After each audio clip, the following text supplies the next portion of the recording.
Welcome to video 2 of the Stanford Microfluidics Lab ITP tutorial series. This video discusses some ITP chip designs, as well as the process for washing and loading the chip. Once again, we refer you to the supplementary document for further details.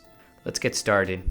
In room 211, you will find a Nikon TE300E microscope and a couple of components already in place for performing ITP experiments. Please check out the next videos in this series for help with those components. For now, turn your attention to the stage. Place the glass ITO heater on the microscope stage. Secure along the edges with clear tape. Then, place the desired chip above the heater. Secure the chip and heater thermocouple with clear plastic tape. Although ITP is compatible with a variety of chip designs, for this tutorial we will use two different chips. The first is called NS12A and is commercially available from PerkinElmer. It features two cross-channel designs in a single glass chip. Each cross-channel has 4 reservoirs.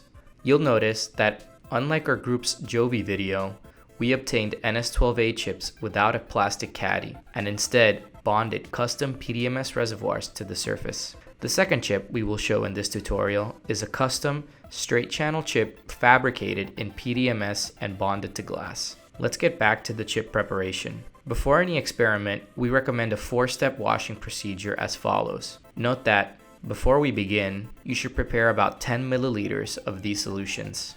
Dispense 20 microliters of 1% Triton X into the A, B, and D reservoirs. Press the vacuum line with the PDMS block against the C reservoir for 15 seconds. Release the vacuum and allow the Triton X solution to sit for 1 additional minute. If using the straight channel chip, dispense 40 microliters of 1% Triton X into the C reservoir. Press the vacuum line with the PDMS block against the A reservoir for 3 seconds. Release the vacuum and allow the Triton X to sit for 1 additional minute. We connected a vacuum source to a glass bottle, which is also connected to 2 lines of tubing for vacuum. One tube has a PDMS block at the far end, and the other tube terminates at a plastic needle tip. After the Triton X has sat for 1 minute, use the needle tip vacuum tube to empty the reservoirs A, B, and D.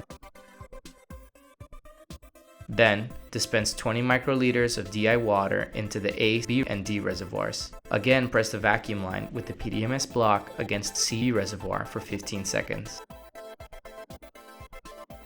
This process is similar for the custom chip. The process of dispensing and removing reagents will be repeated according to the washing protocol. After the final reagent removal, the chip is ready to be loaded with our TE and LE. To visualize the ITP peak, we will use a TE containing dye. In an Eppendorf tube, combine 90 microliters of the TE prepared in video 1 with 10 microliters of 1 micromolar fluorescein. For chip 1, load 20 microliters of LE into reservoirs A and D. Then, load 20 microliters of the dye containing TE into reservoir B. Slide the vacuum tube with the PDMS block onto the reservoir C, and then use the needle tip vacuum to dry reservoir C. Then load 20 microliters of LE into reservoir C.